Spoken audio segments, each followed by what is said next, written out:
Hey, it's good to see you again. On August 31st, I released the official Yandere simulator demo, and I asked people to send me their thoughts and feelings about it. Over the next few weeks, I received tons of feedback about the demo. I'm happy to say that most of the messages I received were very positive. The majority of people seemed to enjoy the demo a lot. However, the only way for a game to improve is to listen to the people who have identified flaws with that game. So, I paid close attention to the words of anyone who had a negative experience with the demo. A lot of people pointed out imbalanced mechanics, game design flaws, and features that were simply not any fun. I saw a lot of wisdom among all the feedback that I was receiving, so I decided to use that feedback to make the demo better. I compiled a list of everything that was bothering players, and I spent the next few months going through that list and addressing each problem one by one. At this point in time, I think I've fixed almost every major issue that people had with the original release of the demo, and I feel like the current version offers a vastly improved experience over the original. In this video, I'd like to go over some of the ways that your feedback helped to improve the demo. I've made over 100 changes to the demo since it was released, but most of those changes are relatively small, so I'm only going to show you the most significant ones. Let's get started. There are certain elimination methods that can only be completed if the player is present to witness an event. For example, if you want to matchmake Osana, you need to know what kind of guy she likes. There's an event where she talks to her friend about the traits she finds attractive, but there's no way for the player to know ahead of time that this event is going to take place. If you miss it, you're screwed. This is a legitimate game design flaw. The solution, of course, is that the player should be able to obtain essential information through action rather than by clairvoyantly knowing the exact time of day when a scripted event is going to occur. If you want to learn something about Osana, you should be able to find out by snooping around in her belongings, or asking her friends, or just asking Osana herself. Taking direct action at a time of your choosing is always more fun than just waiting around for a scripted event to occur at an arbitrary time of day. This is definitely something I'm going to keep in mind when designing eliminations for future rivals. But with all of that said, scripted events are still a big part of Yandere Simulator. These events are what make each day feel different, and of course, they often provide you with opportunities to kill the rival or sabotage her interactions with Senpai. However, some players told me that they feel overwhelmed by the number of events occurring each day. Some of them even felt a need to constantly restart the day out of fear that they might have missed something cool. Even though I planned to make the gameplay less reliant on scripted events in the future, I still wanted to accommodate the players who felt overwhelmed. Eventually, I found a solution in one of my favorite games, The Legend of Zelda: Majora's Mask. It's a game about preventing a disaster that is going to occur in 3 days. If you fail to prevent the disaster, you can use time travel to return to the first day and try again. There are dozens of scripted events that occur at specific times across the 3-day cycle, and every time the player discovers a new event, it gets logged into a notebook. To assist players who feel overwhelmed by the game's numerous events, I've added a schedule screen to the pause menu. It serves the same purpose as the notebook from Majora's Mask. It's a list of every event that will be occurring throughout the week, what times those events will happen, and which characters will be involved.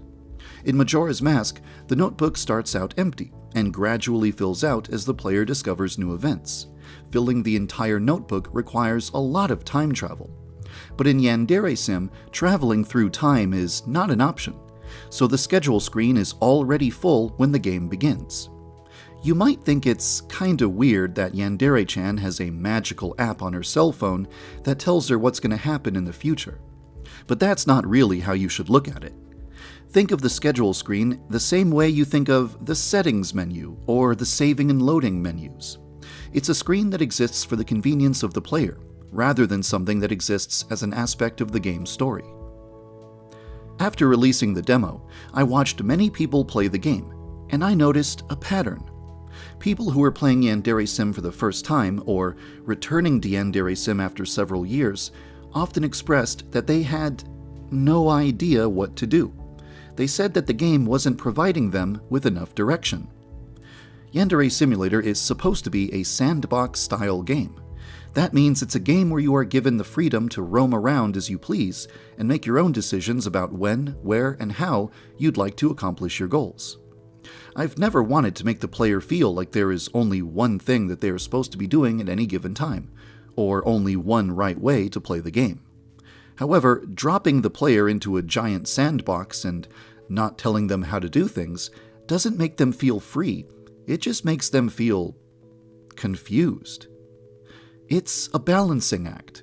I don't want to give the players so much direction that I'm holding their hand every step of the way, but I still need to give them just enough direction that they don't feel lost and aimless.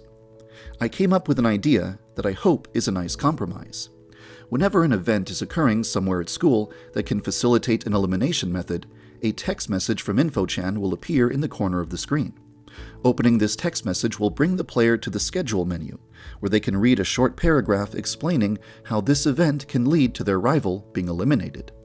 This screen also contains a shortcut leading directly to the schemes menu, so hopefully there should no longer be any chance of players feeling lost or confused. Another thing that frustrated new players were the tutorial windows. These windows frequently interrupted gameplay in a very obnoxious way, and always contained massive walls of text that nobody wanted to read. I noticed that almost everyone who is playing the game for the first time just disables the tutorials immediately. I decided that the solution to this problem is the same as the solution to the previous problem. Whenever the player enters a circumstance where a tutorial would be beneficial, a text message from InfoChan will appear in the corner of the screen. Opening this text message will display a very short and straightforward message that communicates some information the player should be aware of, while offering the option of displaying more information if the player chooses. To be honest, this still isn't the ideal solution. Nobody likes tutorial windows. When imagining the most engaging and effective way to make the player familiar with the game's mechanics, I imagine something more like a short playable sequence that is designed to introduce the player to each of the game's core mechanics. For example, after the intro cutscene ends, but before gameplay truly begins, perhaps there should be an orientation day, a day for students to become familiar with their school before the semester begins. On this day, a member of the drama club would approach Yandere-chan and ask her for help rehearsing a play about a serial killer. During this rehearsal, the player would be taught about various actions, such as attacking students, hiding bodies, and cleaning up blood. This sequence could be designed to teach the player everything they need to know about the game, without the use of annoying pop-up windows. Oh, and by the way, an orientation day at school could also serve another purpose. It would provide new players with an opportunity to walk around the school freely, and become familiar with it without worrying about being late for class or eliminating rivals. Many players pointed out that the social interactions you can have with other students were too shallow. You just walked up to them and pressed a button to get the result you wanted. That's not fun or interesting at all. It was a completely brain-dead feature. So, I set out to fix it. For a long time now, every student in the game has had a list of likes and dislikes, opinions on various topics. However, I wasn't doing very much with this feature. It was only relevant during the matchmaking minigame. But upon further consideration, I realized that this feature might be the solution to making social interactions more fun and interesting. As of now, the compliment option has been replaced with a socialize option. To successfully socialize with a student, you must make a positive statement about something they like, or make a negative statement about something they dislike. In most cases, a student's likes and dislikes should be fairly obvious. For example, everyone in the cooking club loves cooking, and everyone in the occult club loves the occult. But if you want to know all of a student's opinions, you need to do a bit of work. The current method is to befriend a student, ask them to follow you, and lead them around school. As you pass by different rooms, they will express their opinions on various subjects. But if this method is too tedious, then I'll try to come up with something better in the future. Oh, and this new conversation system has another purpose too. It's also used for gossiping. I'll give you an example. Kudere loves reading. So, if you tell Kudere that Osana hates reading, Kudere will think less of Osana and will contribute to the spread of rumors about her, which will damage Osana's reputation. I think this is a massive improvement over the way things were before. The act of raising your reputation and damaging your rival's reputation is no longer limited to simply mashing a button. You now have to actually know the likes and dislikes of the person you're talking to in order to socialize with them effectively. I've enjoyed talking about some of the ways that the demo has improved thanks to your feedback.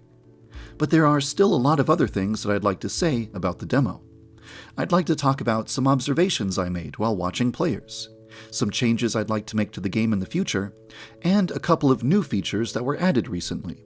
So I'll stop this video right here, and I'll upload another one tomorrow. I hope you'll look forward to it. Thank you for following the development of Yandere Simulator.